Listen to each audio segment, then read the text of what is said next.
आप सभी का द टीचर्स फैक्ट्री में स्वागत है। जी हाँ दोस्तों, जिद है सरकारी कॉलेज लेने का तो कोई नहीं रोक सकता है दोस्तों, लेकिन शर्त यह है कि आपको पूरा क्लास देखना होगा दोस्तों।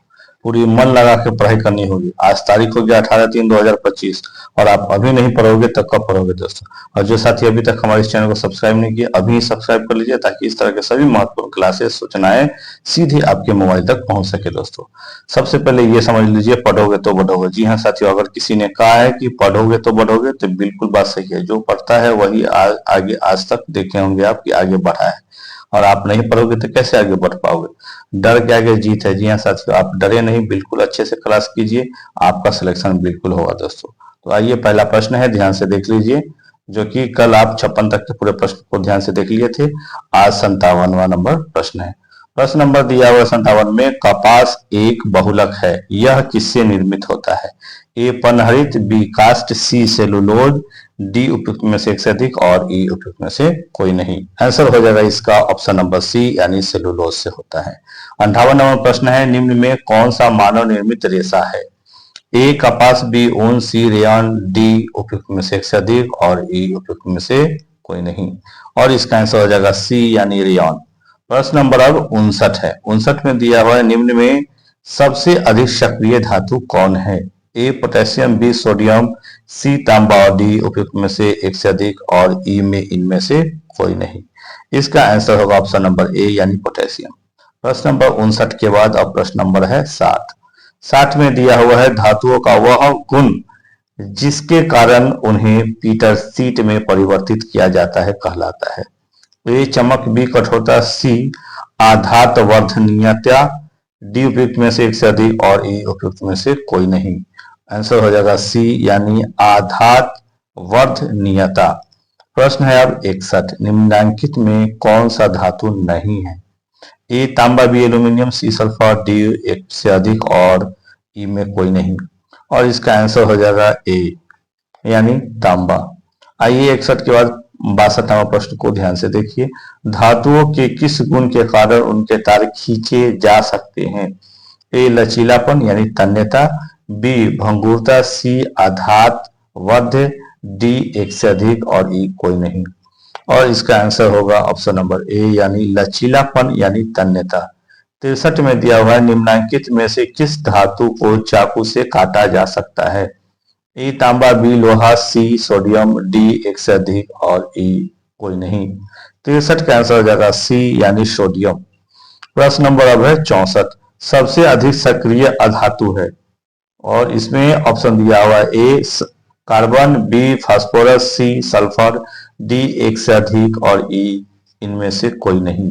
और 64 का आंसर हो जाएगा बी यानी फास्फोरस। 5 ऑप्शन वाले प्रश्न का भी आपको प्रैक्टिस करा दे रहे हैं। जिस तरह के प्रश्न आएंगे आप आसानी से सॉल्व कर पाइएगा दोस्तों।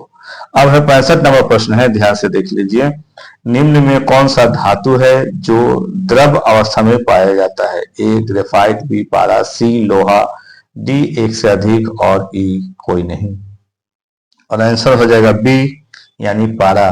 अब आप देख रहे हैं 66 नंबर प्रश्न, एक उच्च आघात वर्ध धातु जिसका उपयोग खाद्य पदार्थ को पैक करने के लिए किया जाता है क्या कहलाता है। ध्यान से देखिए, A aluminium, B lithium, C sodium, D एक से अधिक और ई कोई नहीं।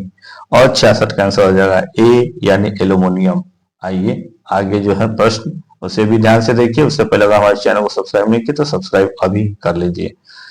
और प्रश्न नंबर है 67, लिखा हुआ है, इनमें से कौन ठंडे जल के साथ तेजी से अभिक्रिया करती है। A carbon, B sodium, C magnesium, D एक से अधिक और ई उपयुक्त में से कोई नहीं।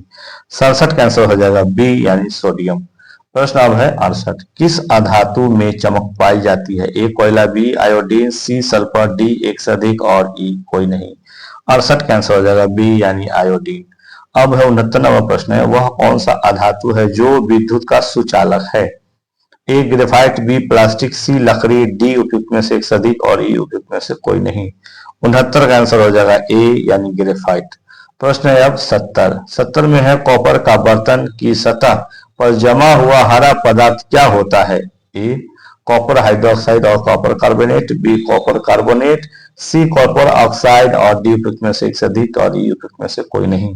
70 का आंसर हो जाएगा ए कॉपर हाइड्रोक्साइड और कॉपर कार्बोनेट। जो रेगुलर विद्यार्थी हैं वो तो पहले ही आंसर इसका लगा लिए होंगे। 71 नंबर में दिया हुआ है निम्नलिखित में से किसको पीट कर पतली चादरों में परिवर्तित किया जा सकता है। A zinc, B phosphorus, C sulphur और डी एक से अधिक और ई कोई नहीं। 71 का आंसर होगा एक यानी कि जिंक। आइए 71 के बाद अब 72 नंबर प्रश्न है, ध्यान से देखिए।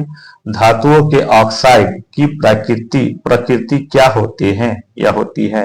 ए अम्लीय, बी क्षारकीय, सी उदासीन और डी एक से अधिक और ई कोई नहीं। और 72 का आंसर हो जाएगा बी यानी क्षारकीय। आइए प्रश्न है 73। फास्फोरस को कहाँ रखा जाता है। ए वायु में, बी जल में, सी अम्ल में, डी एक से अधिक और ई कोई नहीं। 73 का आंसर हो जाएगा बी यानी जल में। प्रश्न है अब 74। उष्मा के स्रोत और गर्म वस्तु के बीच बिना किसी संपर्क के उष्मा के स्थानांतरण की प्रक्रिया क्या कहलाती है। ए चालन, बी में है संवहन, सी विकिरण, डी में दिया हुआ है एक से अधिक और ई में है कोई नहीं। और 74 का आंसर हो जाएगा सी यानी विकिरण। 75वां प्रश्न है काला सोना किसे कहा जाता है। ए तेल, बी पेट्रोलियम, सी दूध, डी एक से अधिक और ई कोई नहीं। 75 का आंसर हो जाएगा बी यानी पेट्रोलियम को काला सोना भी कहा जाता है। 76वां प्रश्न है घरेलू ईंधन के रूप में किसका उपयोग किया जाता है। ए सीएनजी, बी एलपीजी, सी सीएफसी, डी एक से अधिक और ई कोई नहीं। 76 का आंसर हो जाएगा बी यानी एलपीजी। क्या होगा साथियों, एलपीजी। 76 के बाद अब 77 नंबर प्रश्न है जो आपके स्क्रीन पर है, ध्यान से देखिए। अभी तक सेशन को लाइक नहीं किए हैं तो एक लाइक अवश्य कर दीजिए। 77 नंबर प्रश्न है जीवाश्म ईंधन के जलने से कौन सा प्रदूषण होता है। ए में है वायु प्रदूषण, बी जल प्रदूषण, सी रासायनिक प्रदूषण, डी एक से अधिक और ई कोई नहीं। 77 का जो आंसर होगा ऑप्शन नंबर ए यानी वायु प्रदूषण। अब है प्रश्न नंबर 78। वाहनों के लिए सबसे कम प्रदूषक ईंधन कौन है। ए पेट्रोल, बी डीजल, सी संपीड़ित प्राकृतिक गैस यानी सीएनजी, डी में एक से अधिक और ई कोई नहीं। 78 का आंसर हो जाएगा सी यानी संपीड़ित प्राकृतिक गैस यानी सीएनजी। प्रश्न है 79। कोयला को बनने में कितना समय लगता है। ए 100 वर्ष, बी हजारों वर्ष, सी लाखों वर्ष, डी उपयुक्त में से एक से अधिक और ई उपयुक्त में से कोई नहीं। 79 का आंसर हो जाएगा सी यानी लाखों वर्ष। अब 79 के बाद अब 80 यानी 80 नंबर प्रश्न दिया हुआ है। एक गहरे रंग का अप्रिय गंध वाला पदार्थ निम्न में से कौन सा है। ए पेट्रोलियम, बी गैस, सी कोयला, डी एक से अधिक और ई कोई नहीं। 80 का आंसर हो जाएगा ए यानी पेट्रोलियम। 81 में देख रहे हैं आप निम्न में कौन सा पदार्थ जीवाश्म ईंधन है। ए सौर ऊर्जा, बी पवन ऊर्जा, सी जल ऊर्जा, डी भूतापीय ऊर्जा और ई कोई नहीं। और 81 का आंसर हो जाएगा ई यानी इसमें से कोई नहीं। चलिए प्रश्न नंबर 81 के बाद है 82 नंबर प्रश्न है। सभी प्रश्न महत्वपूर्ण है, अंत तक अवश्य देखिए और इस सेशन को शेयर अवश्य कीजिए ताकि आपके दोस्तों को भी फायदा अवश्य हो। 82 में इनमें से कौन सा संसाधन क्षय होने वाला नहीं है। प्रश्न में नहीं दिया है तो ध्यान से देखने की जरूरत है। ए खनिज, बी कोयला, सी पेट्रोलियम, डी उपयुक्त में से एक से अधिक और ई कोई नहीं। 82 का आंसर हो जाएगा ई यानी कोई नहीं। 83 में दे रहा है प्राकृतिक गैस में मुख्यतः कौन सी गैस होती है। A methane, B ethane, C carbon dioxide, D एक से अधिक और ई कोई नहीं। 83 का आंसर हो जाएगा ए यानी कि मीथेन। प्रश्न अब है 84। पेट्रोलियम का कौन सा उत्पाद सड़क निर्माण हेतु उपयोग किया जाता है। ए कोक, बी है कोल गैस, सी बिटुमिनस और डी एक से अधिक और ई में दिया हुआ है कोई नहीं। 84 का आंसर हो जाएगा साथियों सी यानी बिटुमिन। प्रश्न है 85। वे पदार्थ जो जलकर ऊर्जा प्रदान करते हैं उसे क्या कहते हैं। ए कोयला, बी ज्वाला, सी ईंधन, डी एक से अधिक और ई उपयुक्त में से कोई नहीं। और इसका आंसर हो जाएगा सी यानी ईंधन। जो जलकर ऊर्जा देता है उसको ईंधन कहते हैं। प्रश्न नंबर है 86। निम्न में कौन प्राकृतिक संसाधन नहीं है। ए प्लास्टिक, बी वायु, सी मृदा, डी एक से अधिक और ई कोई नहीं।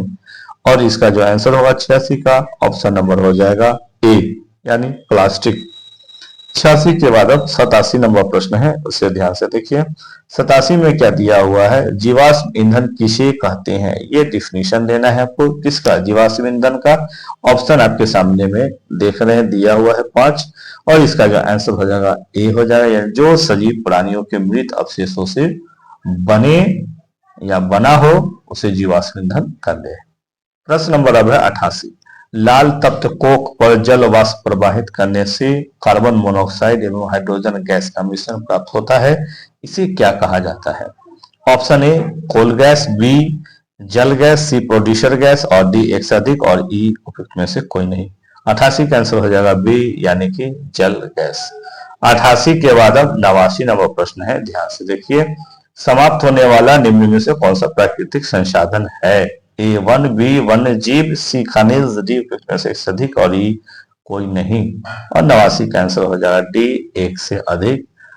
ठीक है, जैसे कि वन भी समाप्त हो सकता है, वन्य जीव भी और खनिज भी, इसलिए इन सबको सुरक्षित रखते हुए अच्छे से इस्तेमाल करना चाहिए। आगे है 90 नंबर प्रश्न है, तेल में लगी आग को किस अग्निशामक द्वारा बुझाया जा सकता है, ए Cl4, बी CO2, उसके बाद सी में O2, डी एक से अधिक और ई कोई नहीं। 91 का आंसर होगा ए यानी Cl4। प्रश्न नंबर 90 के बाद अब आप 91 नंबर प्रश्न देख रहे हैं, ध्यान से देखिए।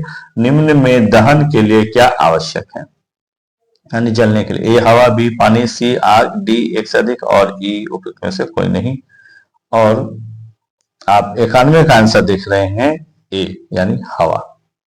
चलिए प्रश्न नंबर है अब 92 यानी 92। किसी पदार्थ के दहन का पोषक पदार्थ है, A carbon, B carbon monoxide, उसके बाद दे रहा है सी ऑक्सीजन, डी एक से अधिक और ई उपयुक्त में से कोई नहीं। और इसका जो आंसर हो जाएगा 92 का ऑप्शन नंबर सी यानी ऑक्सीजन। प्रश्न नंबर है 93। विद्युत उपकरणों में लगी आग बुझाने के लिए सबसे अच्छा अग्निशामक कौन है, ए पेट्रोल, बी कार्बन डाइऑक्साइड, सी रेत, डी उपयुक्त में से एक से अधिक और ई उपयुक्त में से कोई नहीं। और 93 का जो आंसर होगा दोस्तों ऑप्शन नंबर बी यानी कि कार्बन डाइऑक्साइड। आगे प्रश्न देख लीजिए 94। 94 में निम्नलिखित में कौन सा दहनशील पदार्थ है, ए कांच, बी लोहे का किल, सी सीमेंट, डी उपयुक्त में से एक से अधिक और ई उपयुक्त में से कोई नहीं।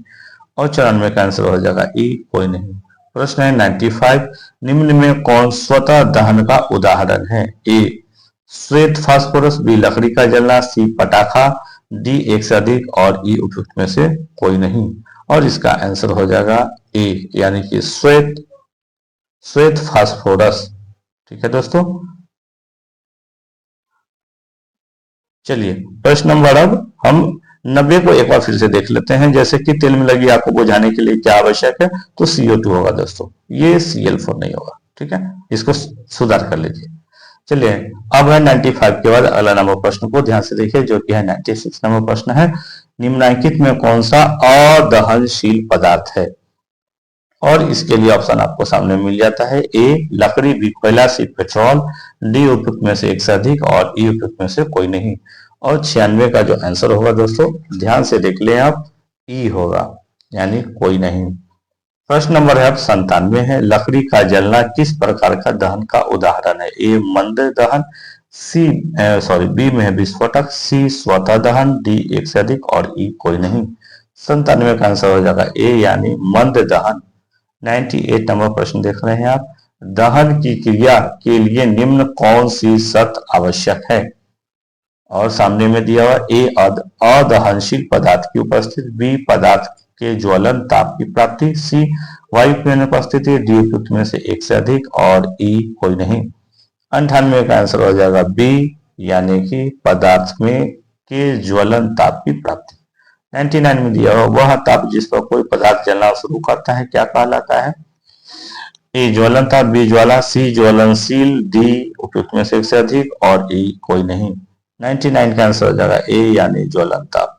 आइए 100वां नंबर प्रश्न है।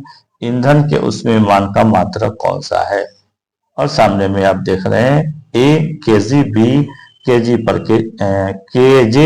केजी, सी है केजे और डी एक से अधिक और ई कोई नहीं। 100 का आंसर हो जाएगा बी यानी केजे प्रति केजी। आइए प्रश्न नंबर 100 के बाद हम लोग देखते हैं 151वां प्रश्न। मोमबत्ती की ज्वाला का मध्य भाग कौन कैसा दिखाई पड़ता है? ए लाल पीला, बी में पीला, सी में हरा और डी 100 और ई में कोई नहीं। 101 का आंसर हो जाएगा बी यानी पीला। आइए 102वां प्रश्न है, निम्न में किस ईंधन का ऊष्मीयमान सबसे अधिक होता है? ए लकड़ी, बी हाइड्रोजन, सी एलपीजी, डी में 1 से अधिक और ई में कोई नहीं। 102 का आंसर हो जाएगा बी यानी हाइड्रोजन। प्रश्न आइए 103 नंबर देख रहे हैं आप। निम्न में कौन विस्फोट का उदाहरण है? ए लकड़ी का जलना, बी तेल, सी पटाखा का दहन, डी 1 से अधिक और ई उपयुक्त में से कोई नहीं। आंसर हो जाएगा 103 का सी यानी कि पटाखा का दहन। प्रश्न नंबर 104 है, निम्न में कौन सा अज्वलनशील पदार्थ है? ए लोहा, बी बर्फ, सी पत्थर, डी 1 से अधिक और ई कोई नहीं। 104 का आंसर हो जाएगा डी यानी उपयुक्त में 1 से अधिक। प्रश्न नंबर अब आप देख रहे हैं 105। ज्वाला में कितने क्षेत्र होते हैं? ए 4, बी 3, सी 5, डी 1 से अधिक और ई कोई नहीं। 105 का आंसर हो जाएगा बी यानी 3। तो 105 नंबर प्रश्न के बाद अगला प्रश्न है 106 है, इसे भी ध्यान से देख लीजिए। इसमें दिया हुआ है वनों को समाप्त करने को क्या कहते हैं? ए पुनर् वन रोपण, बी वनोन्मूलन, सी वन्य प्राणी अभ्यारण्य, डी 1 से अधिक और ई कोई नहीं। 106 का आंसर हो जाएगा बी यानी वनोन्मूलन। प्रश्न है 107। जंतु जिनकी संख्या एक निर्धारित स्तर से कम होती जा रही है तथा वे विलुप्त हो सकते हैं, वे क्या कहलाते? ए वन्य प्राणी, बी पालतू जंतु, सी संकटापत्र जंतु या संकटापन्न जंतु, डी उपयुक्त में से 1 से अधिक और ई कोई नहीं। 107 का आंसर हो जाएगा सी यानी संकटापन्न जंतु। 108 में है, भारत में कुल बाघ संरक्षित क्षेत्रों की संख्या कितनी है? ए 50, बी 54, सी 48, डी 1 से अधिक और ई कोई नहीं। 108 का आंसर हो जाएगा बी यानी 54। आगे ये प्रश्न है 109। वनोन्मूलन का मुख्य कारण क्या है? ए भवन निर्माण, बी कागज उद्योग, सी सड़क निर्माण, डी शहरीकरण, डी ई में है 1 से अधिक। और 109 का आंसर हो जाएगा ई यानी 1 से अधिक कारण है। भवन निर्माण की वजह से भी पेड़ काटे जा रहे हैं, कागज उद्योग की वजह से भी, सड़क के निर्माण से भी हो रहा है, शहरीकरण से भी हो रहा है। आगे है 110वां प्रश्न है, प्राकृतिक आवास का वन्य प्राणी संरक्षण किसमें किया जाता है? A in situ, B ex situ, C per situ, D 1 से अधिक और ई कोई नहीं। 110 का आंसर हो जाएगा ए यानी इन सीटू। 110 के बाद 111 नंबर प्रश्न है, स्क्रीन पे है। वह क्षेत्र जिसमें जंतु अपने प्राकृतिक आवास में संरक्षित होते हैं क्या कहलाता है? ए अभ्यारण्य, बी राष्ट्रीय उद्यान, सी चिड़ियाघर, डी उपयुक्त में 1 से अधिक और ई उपयुक्त में से कोई नहीं। और 111 का जो आंसर होगा दोस्तों ए यानी अभ्यारण्य। प्रश्न है 112। गर्म पिंड से ठंडे पिंड में ऊष्मा स्थानांतरण क्या कहलाता है? ए चालन, बी प्रेरण, सी संवहन, डी 1 से अधिक और ई उपयुक्त में से कोई नहीं। 112 का आंसर हो जाएगा ए यानी चालन। 113 में है, वनोन्मूलन का अस्थायी हल क्या है? ए पुनः चक्रण, बी वनारोपण, सी जंतु संरक्षण, डी 1 से अधिक और ई कोई नहीं। 113 का आंसर हो जाएगा बी यानी कि पुनर्वन रोपण यानी फिर से पेड़ रोपने का। प्रश्न नंबर है 114। प्रयोगशाला तापमापी के ताप पाठ्यांक की सीमा कितनी होती है? इतने सारे ऑप्शन है और इसका आंसर हो जाएगा ए यानी माइनस, ए में क्या देगा -10 डिग्री सेल्सियस। आगे ये 114 के बाद 115वां नंबर प्रश्न है जो कि स्क्रीन पर दिया हुआ, ध्यान से देख लीजिए। दिया हुआ है वनोन्मूलन का प्राकृतिक कारण क्या है? ए दावानल, बी में दिया हुआ है आपको दावानल और भीषण सूखा, सी घर कारखानों का निर्माण उपयुक्त में से 1 से अधिक और ई 1 से इनमें से कोई नहीं। और 115 का आंसर हो जाएगा बी यानी दावानल और भीषण सूखा। तो दोस्तों ये था आज का महत्वपूर्ण प्रश्न। अगर अभी तक आप हमारे चैनल को सब्सक्राइब नहीं किए हैं तो अभी सब्सक्राइब कर लें ताकि कल का वीडियो सीधे आपके मोबाइल तक पहुंच सके। इस वीडियो को अपने मित्र और स्टूडेंट के व्हाट्सएप ग्रुप में शेयर अवश्य करें ताकि सभी को इसका फायदा मिल सके।